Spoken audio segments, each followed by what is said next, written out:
The shocking math, how Bitcoin will reach $43 billion. We're going to break down the math. Now, in life, there are no such thing as certainties. There's only probabilities, and we bet on those probabilities every single day. That's exactly what markets are. And Bitcoin has beaten the odds over and over. It's been called dead hundreds of times. It's crashed dozens of times, and yet it keeps coming back stronger every single time. And now today, it's crossing what we call the chasm. As we see BlackRock and Fidelity adding millions of people, we have 3 US presidential candidates openly discussing Bitcoin. And so today, for those of you with an open mind and are willing to understand that, again, everything in life is a probability, I'm going to break down the math. I'm going to break down the future potential of Bitcoin like it's never been done before. I'm going to show you the odds. I'm going to show you the path it will take. We're going to look at the different price points along the way, the time frames, and of course, how to play this if you're a huge Bitcoin skeptic or you're a diehard Bitcoin believer. Either way,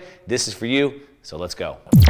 All right, welcome back. If you're new to the channel, my name is Mark Moss. I make these videos, of course, to change the way you think about money because almost everything you've learned is wrong and it's changing. We're talking about Bitcoin. We're talking about a new form of money, and most people don't understand it because, as my good friend Jeff Booth, who we'll hear about later, he likes to say that it's very hard to see a new system, to understand a new system when you're stuck in an existing system. So look, I get it. It's difficult. So have an open mind. Now, if you want the short answer, where is it going? I'm going to break down the math to how we get to 43 billion. And for some of us in our lifetime, all right? I'm going to break down the math, the path, all that. But first, I want to tell you a story. Last night, I was watching a brand new TV show. I think it was called The Tracker. It's not super good. It was okay. It was the very first episode that I saw. But there's this guy, and he goes and finds people, like people that have rewards and bounties, things like that. But he would, throughout the show, he kept saying, if we go now, we have a 95% chance. But if we wait an hour, we only have a 5% chance. If I hurry up and get you out now, I think we have a 50% chance. But if we wait, and he kept talking about probabilities all the time. We have a probability of this now. If we wait, my probability drops to this. And probably, I don't know, 3, 4, 5 times throughout the show, he would do that. And that's how life is. So the first thing I want to let you know is that, all right? So the problem that I see too many people making is they think very linear. Everything's black or white. It's this or that. There's no way this can happen, or there's no way this can happen. And that's not how life works, okay? There's a world of possibilities. Everything is possible. And then there's probabilities or percentages that we think that this can happen. So you may be the biggest Bitcoin skeptic in the world, but still ask yourself this question. Are you 100% sure, 100% guaranteed there's no way Bitcoin will ever succeed from here? And of course the answer is no. You can't say that. Now you might say there's a 90% chance. Okay, great. Then that 10% you might want to listen. All right, does that make sense? So think about things in terms of probability, and let me break this down for you in what's going to be a masterclass. So the short answer is, like I said, 43 billion. If you just want to shut it off right now, you could have just read the title, but let me break down the math for you. But more importantly, like I said, how does it get there and when? When does it happen? I bet those are the questions that you want to know. And that's what I'm going to break down. Okay, so if we start to break this down, the very first thing we have to understand is, what is it? When in Silicon Valley about 15 years ago, when they were trying to raise money for Uber, they would go, hey, I have this new app I'm building. I want to raise 100 million. And they'd say, what is it? Right? I'm a venture capital investor. I've been investing in venture cap for probably over a dozen years now. That's what we do. What is it? So first of all, what is Bitcoin? Is it a brand new technology? Sure. Yeah, it's technology. What is it disrupting? So, okay, it's an app. Uber's an app. What is it disrupting? It's disrupting the taxi industry, the limo industry, the rideshare industry. And then we look at how big those markets are, and then we look at how much we think it can pull from those. We're going to break the math down in a minute. But first, what is it? So, yes, it's a brand new technology. It's an app. What is it doing? Well, it's sort of like money, a medium of exchange. The white paper says it's peer-to-peer cash, electronic cash. So we exchange it for money, a medium of exchange. It's also a store of value, as we call an SOV. All right. Now, it is winning the war of store of value, which eventually could evolve into the next stage. I'm going to break that evolutionary path down for you so you can see the time frame. But let's just talk about the store of value, because I want to simplify this And I know it sounds crazy, but I'm going to make it sound very conservative so we could overshoot it. So let's just talk about the store of value right now, all right? So what we can see, many headlines, I can continue to pull them. Goldman Sachs, one of the biggest financial institutions in the United States and the world, says Bitcoin will, not could, not should, but will compete with gold as store of value. This is Goldman Sachs. We know that Larry Fink, the largest asset manager in the world from BlackRock now, went on TV a month ago saying that Bitcoin is a flight to safety, right? So it's a store of value. We know this. We can see Cathie Wood, who runs one of the biggest tech funds in Wall Street. She says that Bitcoin, describing Bitcoin as both, so it's both. It's multiple things. It's more things than we'll know in the future. Both a store of value and a risk-off asset, meaning we use it to store our wealth, but we also use it to when there's times of risk or high inflation.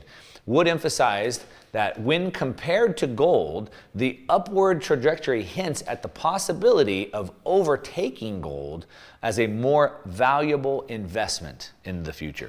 Okay, so you can see this from any number of people. It is a store of value. It's winning the store of value. Bitcoin is like digital gold, all right? But it's better than gold. I'm not going to break down all the ways in this video. If you want a separate video comparing Bitcoin to gold, let me know. I can make another video on that. But you have to understand that it doesn't compete directly with gold because it's better from that standpoint. And again, the markets tell us that. That's not just my opinion. If you're a gold bug, I am too. I've been a gold bug since 2008. I own gold. I talk about gold all the time. But you still have to understand this. Don't be mad. This is what the markets tell us. As a matter of fact, we can see here the pace of inflows. Now we have these new Bitcoin ETFs, so the markets are now voting. The pace of money going into the ETFs is remarkable. In just 15 days, in only 15 days, the first 15 days open, the Bitcoin ETFs attracted over $25 billion, comparable to the market cap of the largest gold producer, Barrick Gold. Within 15 days, more money went into these Bitcoin ETFs than the entire market cap of the largest gold producer. Think about that. We can see right here this unparalleled growth to the second largest assets under management, AUM, among U.S. commodity ETFs, establishing them as the new digital gold. So they surpass silver, and they are growing way faster than gold ever did, and they're catching up to gold at the rate they're at. They could overtake gold in the next year. All right, so the markets are telling us this. It's not just commentators, all right? But we have to also understand, as a store of value, it's not competing in an industry, right? So Uber was competing against taxis. Uber was competing against limousines. Bitcoin, as a store of value, doesn't compete with industries. It's not competing with Visa or PayPal. For people to make those comparisons is ridiculous. It's a store of value. So it competes against other store of value assets. That's what it's actually competing against. And we can see that the market that it's going after, the market it's competing in, is value itself. Okay? So it is a new technology, but it's not Visa. It's not MasterCard. It's not Facebook. It's competing against other store of value assets, such as gold, for value itself. All right? Hopefully that makes sense. Now, we also have to realize that the world has changed a lot. And what's happened is, as the world has rapidly changed, money and our technology into store of value has not. So we are in the digital revolution. I'm sure you know that by now. You're watching me over the internet. So of course you're part of the digital revolution. What we've seen is that while the digital revolution has digitized everything, music, movies, books, videos, everything's become digitized, our money hasn't. And actually, this cool image, all these images were created by ChatGPT. Pretty interesting. And this shows us how all of these technologies have become digitized: books, movies, music, etc. And the last thing to be digitized that hasn't yet, it's happening right now, is digitizing value, digitizing wealth. That's what we're doing right now. And it's a monetary evolution. We have to understand that what we use as money today, well, gold was money for 5,000 years, has been an evolutionary process, and this is the next step, the digitization of value. This is where it's competing. That's how big the market is. Okay, now let me just break this down to something that you can understand so we can have something to build off of. Okay, so as I said, gold was money for 5,000 years, right? So at the end of the day, we don't want money. I know it's a shocking statement to make. I know you want a lot of money. No, we don't want money. What we want is the goods and services that money buys us. We want food, we want clothes, we want a house, we want to travel, things like that. We want the goods and services. Gold, or money, is what we use to get those things, and we can hold our value, our wealth, our energy in in that money until we're ready to deploy it to get those goods and services that we want.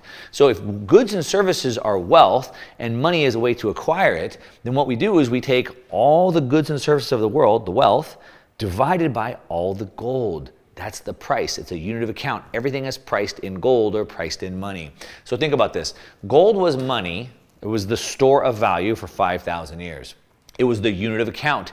Everything was priced in it. Now gold, because of technology, the world started evolving and we had global trade taking off, globalization, but gold's very slow. If I want to pay from California, somebody in New York with gold, it takes a long time to get that gold there. So what we did is we put the gold in the banks, and the banks then used a ledger to say, hey, from California now, the guy in New York now on the ledger shows he has the gold. The gold didn't actually move, they just changed the ledger. That was a new piece of technology. All right, but that didn't actually solve anything. And so what we did is we created paper dollars, fiat money, paper dollars that represented the gold in the bank. So we had $1 US was equal to 20 ounces of gold. Let me show you the chart. This is the gold price chart for the last 100 years.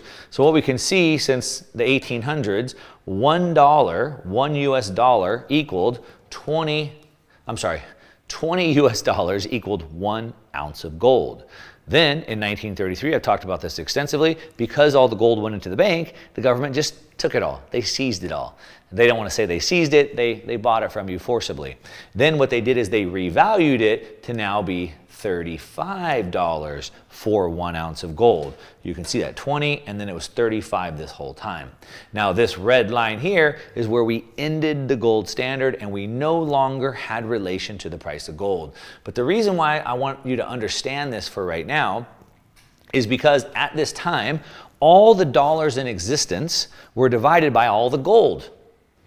And it was $20 for every 1 ounce, and then it was $35 because they printed way too many of them. That's why they had to seize the gold. Then it was $35 for every 1 ounce of gold. You're understanding this. But again, in 1971, we left the gold standard, and you can see by this chart, right here is where we left. Now, what I did is I took a trend line, and you can see the trend line we were on, and if we hadn't left the gold standard here, we would have about this much money in circulation today. This is the M2 chart. This shows how much dollars are in circulation, okay? So we would have about this much, but of course they would have needed to get more gold. But then 1971, we got a new trend line, and that took us to here. Right around here in the year 2000, we got a new trend line that takes us to here. 2008, we got a new trend line that takes us to here. In 2020, we have a new trend line, and look at that trend that we're on. Here's the problem. They've added more of those paper currencies, but they didn't add more gold because, of course, we're no longer on a gold system, which is why you can see this right here. All right. But you have to understand this to understand where we're going. We had all the dollars in existence divided by all the gold, and that's gone. But that's the way it works, and we have to go back to it. We're in about a 52-year experiment that's gone horribly wrong. I'll show you how it's gone horribly wrong in a minute. Okay, so now that you understand that, you hear a lot of people talking about maybe going back to the gold standard. The rise of BRICS. BRICS are going to launch their own gold-backed currency. You've heard me talk about that extensively. You have Jim Rickards and Peter Schiff talking about we're going to go back to gold. And the reason why is because gold was money for 5,000 years. For 50 years, we've tried this little fiat experiment. It's failed horribly wrong. And so the only way that governments will get trust back into fiat currency is to back it with something like gold again. You've heard that many times. So this is how this would work. Let me break it down. In the United States, there's about $20 trillion of currency, of paper, of fiat currency, 20 trillion. The US, supposedly, I don't know if I believe this, holds 8,000 tons of gold. So then what you would do is you would take the 8,000 tons is 282 million ounces. So you take the 20 trillion divided by the 282 million ounces, and that would give you a new gold price of $70,000 per ounce of gold. At the $20 per ounce of gold up until 1933, the 35 up until 1971, that's how it worked. And to go back to a gold standard, 100% backed, this would be the new math. That's why gold bugs want this to go back to a gold standard, and they want to hold gold because they think their $2,000 an ounce gold will go to $70,000 an ounce. It'd be pretty amazing if that happened. Although Bitcoin's going to do better. I'll break the math down. Now, we also have to think globally. All right, because this is not just the U.S. The U.S. dollar is the global reserve currency. We also have the euro dollar going on. So we have to think globally. So if we think globally, there's about $87 trillion globally. And about, we don't really know because China doesn't really report it properly, but approximately 187,000 tons of gold in the whole world. All the gold in the world that's ever been brought above ground is still above ground. It's not really a consumable good. I think all the gold in the world fits in like a football field. It's not even that much. 187,000 tons, which is 6 billion ounces. So we take the $87 trillion of currency divided by the 6 billion ounces would give us about a $13,000 price per gold. Does that make sense? Okay, so now that we've gone through that math, you're ready to understand the next step in the process. Okay, so you remember, we've made a couple cases here. Gold was what we used to measure or price things in. Wealth is goods and services, not gold. Wealth is the goods and services. The gold is what it was priced in, and so we had to divide the goods and services by the wealth, by the gold. All right, so now, what other global assets are there? How do we measure? How much goods and services are out there? How much wealth is out there? Well, there's a couple ways we can look at this. All of these global assets are, well, we're looking at the global assets right now for this math in store of value assets. There's lots of assets, but we don't store our wealth in all types of assets. So just for this exercise, being conservative, I know this sounds crazy, we're only looking at what we call store of value assets, things that you would put your money into, such as gold is a store of value asset. Real estate, sure, I have a house there, but I park my wealth in real estate as well, bonds, stocks, things like that, okay? So if we look at that, here's a chart from Jesse Croesus. He did an amazing write-up on this. We're going to link to it in the description down below if you want to read his write-up and breakdown of this. But we have store of value assets right here, gold. Cars, other collectibles. So rich people buy really old collectible cars, things like that. They store their wealth in there. One of my buddies down the street's got a couple Mustangs that are worth millions of dollars. Pretty cool. He doesn't drive them. Fine art, of course. Stock market, right? We buy stock to put our wealth in there. Real estate, like I said, not just your home, but other real estate that you invest into. Bonds, and of course, money. If we add those up, we have $12 trillion in gold. 6 trillion in collectibles, 18 trillion in fine art, 115 trillion. And you do the math. It totals $900 trillion if we add all that up. Now, again, back to the Uber example, Uber is going to disrupt taxis, limos, vans. What percentage do we think it can get from each of those markets? So conservatively, do we think Bitcoin could capture 50% of the gold market cap? I think so. Goldman Sachs says it's going to overtake it. So 50%, that puts Bitcoin at 6 trillion. Cars, other collectibles, it's not going to take the whole thing. People like cars, people like collectibles, people like fine art. But could it take 5%? I think that's reasonable. Fine art, 5%? Sure. Stock market, 15%? I think reasonable. Real estate, 15%? Okay. Bonds, 30%. Money, 30%.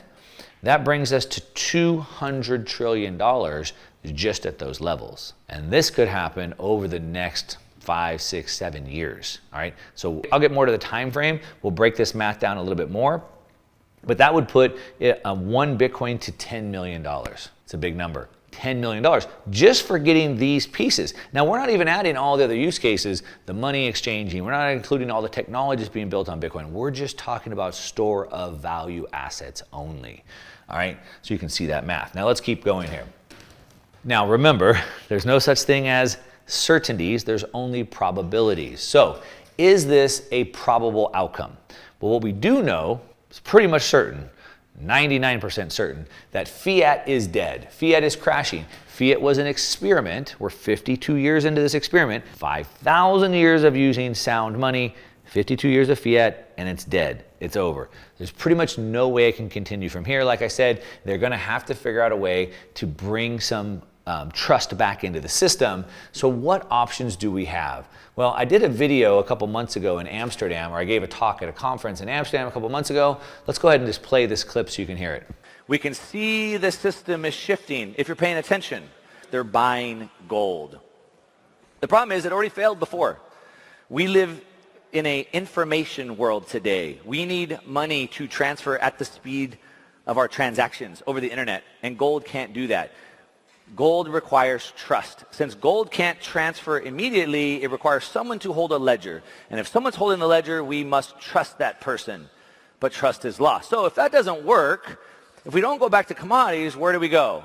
Well, the next solution is central bank digital currencies, because that should fix everything, right? The CBDCs seem to be the next logical step, but the problem is I would call this not de-evolution, I'd call it zero evolution, because it's basically the exact same thing that we have right now. It still allows the central banks to print unlimited amounts of money. So if we have a problem of endless money printing, then we need to fix it. We need a solution that has a fixed supply. It doesn't allow anybody to have endless money printing. And in a multipolar world where we're no longer in the current monetary order or the current international order that we have today, a U.S.-led order with a U.S. dollar reserve currency in a paper fiat monetary system, moving to a multipolar world, how does the world move forward when there is no trust?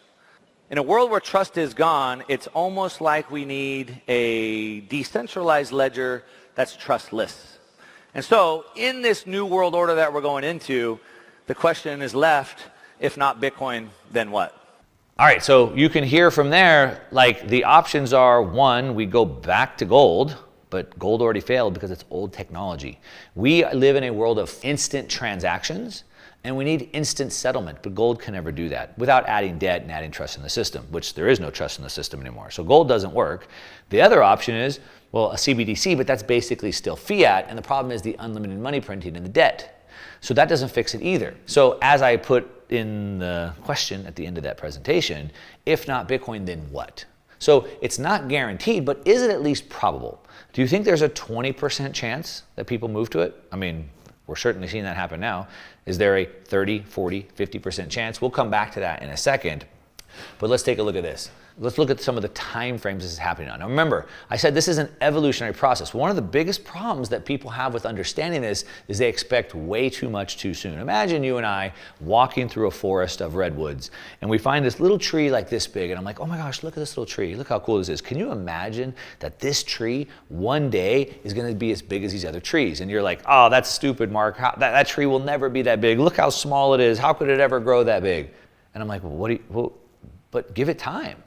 Give it a couple decades, like it'll get there, right? So you have to understand things take time, and there's an evolutionary path that things have to go down. Another image by ChatGPT showing this evolutionary path. So what am I talking about? Let's take a look at this evolutionary path. So remember, as I said, money, if you study thousands of years of history of money, rocks, feathers, seashells, gold, you understand it was always emergent and it was always an evolution. What happens is it starts right here as a collectible. Oh, this is a pretty cool rock. I think I'm going to keep it. It's a collectible. Oh, look at this baseball card, this Pokemon card. I like this, I'll collect it. Now, there's a lot of things that become collectibles, but if, maybe, sometimes they could evolve to the next stage, which could become a store of value. So, baseball cards are stores of value. Some people store millions of dollars in baseball cards, Pokemon cards, watches. Not all collectibles make the evolution to store of value, but a lot do. Now, if they have the right attributes of money, portable, divisible, durable, recognizable, things like that, then maybe it could evolve to the next stage from a store of value to a medium of exchange. Okay, so now it's big enough, it's a big enough asset class, it's widely accepted, it has the right attributes, like I said, and now people use it as medium exchange. And then maybe potentially, if it could, we could evolve to the next stage, which is a unit of account, which means everything's priced in that thing. Now, right now, everything's priced in dollars. Oil's priced in dollars. Gold's priced in dollars. Most of the world prices things in dollars because it is the currency of the world. Now, some countries have other currencies, but you get my point. You're still pricing it in that currency. So this is the evolutionary path. I think we are somewhere right around here. We've already checked all these boxes, and we have a little bit ways to go. Now, what time frame are we looking at? All right, I showed you the path. What is the time frame? Now, that evolutionary path doesn't mean it's guaranteed. Remember, life is about probabilities, but we can continue to watch that. Now, over what time frame? Now, when you look back through technological revolutions, you realize they happen about every 50 years. You've heard me talk extensively about technology cycles. So this is a path. This is where Bitcoin started right here. And we are sitting somewhere right about here right now. We're in this path. You're not too late. We still have all this to go right here before we start to level out. And I think we really see all this happen by about 2050. So I don't know where you're at in your stage of life right now. You could be alive to see this happen. Now, none of this is guaranteed, but this is the most probable outcome. Going back to old technology of gold, or what? That's the question, and you can see we're rapidly heading for this. Now, we're literally living through this. We're literally watching this revolution. We're watching this financial revolution cycle end right in front of us. Okay, great. So now you understand what it's attacking, value itself. You understand that's the evolutionary path and what that process looks like. You understand the time frame. Now let's talk about the prices. Now, I talked about 43 billion, in 50, 60 years from now. But where is it in a year from now, or 4 or 5 years from now, or 7 or 8 years from now? Let's talk about that for now.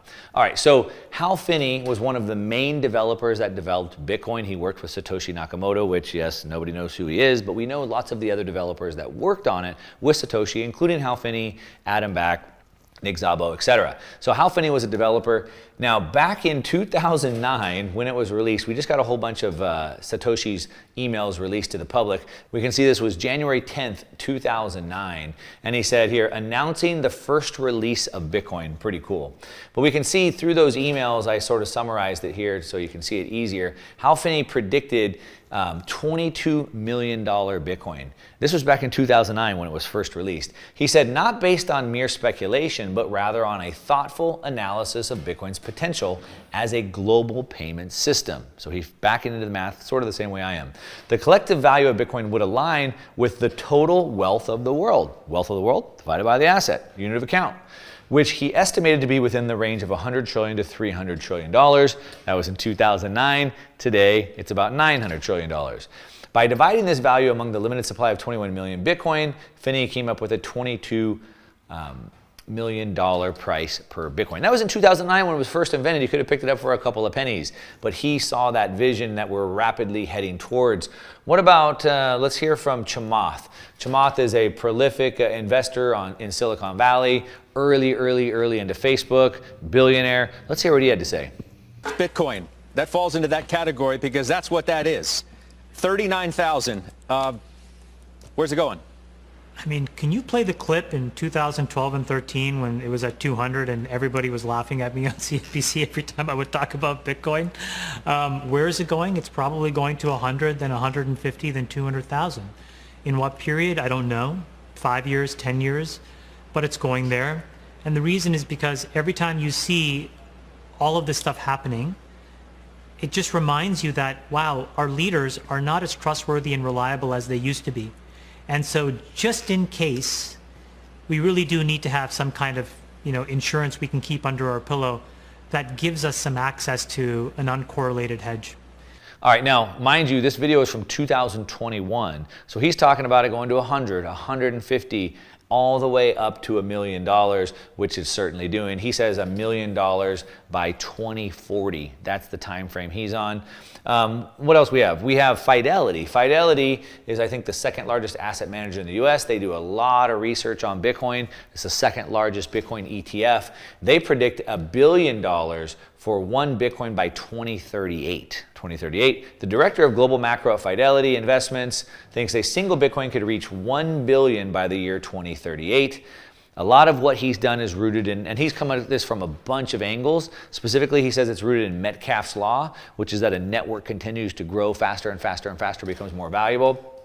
And he says it'll grow to about 1 million per Bitcoin by 2030. So 1 million by 2030, 1 billion by 2038, based off of that. Now, Fidelity, like I said, they put out a ton of good research and data on this, one of which is this Metcalfe's law. And you can see how this price arc is working. It doesn't go up hyperbolically forever, right? It doesn't go up straight line. It starts to taper off, but yet it still goes up. We have $1 million Bitcoin, right about here. And you can see that. I'll have this other chart right here that I think is really good. Fidelity put together. You can get all this information directly off of their website. But this shows the different analogs. So this is the Bitcoin price arc right here. And I know for the Bitcoin skeptics, I know it crashes, right? So it goes super high and then it crashes all the way back down. And then it stays below the trend line. And then it goes super high and then it crashes all the way down again. And it stays below the trend line. And it goes super high and it crashes all the way down. Now, some people go, well, why wouldn't I just sell here and buy right here? Sure, you can certainly try that, or you could just wait and sit and go along for the ride. Now, what about me? Where do I think it's gonna go? Well, I think $1 million by 2030 seems pretty realistic to me. We'll see. Again, in the world of possibilities and probabilities, I think it's highly probable we'll get there. It's certainly not guaranteed, which is why I don't put 100% of my money in. We'll come back to that in a minute. But I think in the next 18 months, $100,000 to $150,000 Bitcoin is kind of what I'm thinking. That's a 2 to 3x return from here. I don't know of any other asset I can put my money into right now today that can get me that type of return. So that's kind of what I'm thinking. All right, so now that you have this information, what are you gonna do with it? What do you do? Well, in the famous words of Satoshi Nakamoto, he said that it might make sense to get some just in case it catches on. So back to the world of probabilities. All right, just like that show I told you I was watching, everything's a probability. So do you think that there is a 50% chance that Bitcoin gets to $150,000 in the next 2 years? Okay, and it's 50,000 today. That's a 2x upside with a 1x downside. It's pretty good odds. You have a 50% conviction of that. How much money you should put in? Maybe put in 50%, hold the other 50%. You can average in. So you can buy it, you should secure it and hold it, and you can either lump sum in, you can put that money in, or you can dollar cost average in over time. So buy it. That's the first thing. Do you have some? Do you have enough? How much should you have? It depends off your conviction. Now, what we're seeing Wall Street with the ETFs, they're putting 2 to 5% allocations in. You put 2 to 5% allocation in, even if it drops by 50%, it's barely even going to be noticed. However, if it goes to where we think it can, then your portfolio is going to be looking pretty dang good. Now, if you're crazy and you have a lot of conviction like I do, you might want 30, 40, 50, 60% allocation to Bitcoin. Now, it also depends on how much money you have, so there's other factors. You need to figure that out for yourself. Buy it, then you need to secure it and hold it. The revolutionary feature of Bitcoin is that I can custody it and secure it and store it myself, and so you should certainly do that. I recommend using a hardware wallet to do that. Plenty of help online.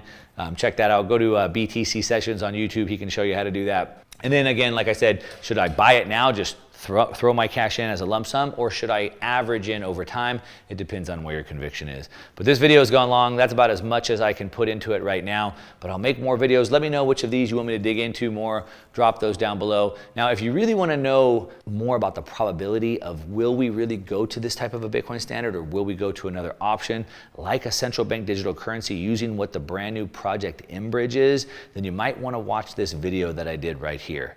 Otherwise, let me know what you think. Leave me a comment down below. Hit the thumbs up button if you like it. If you don't, thumbs down, that's okay. At least tell me why in the comments down below. Subscribe if you're not subscribed, and that's what I got to your success. I'm out.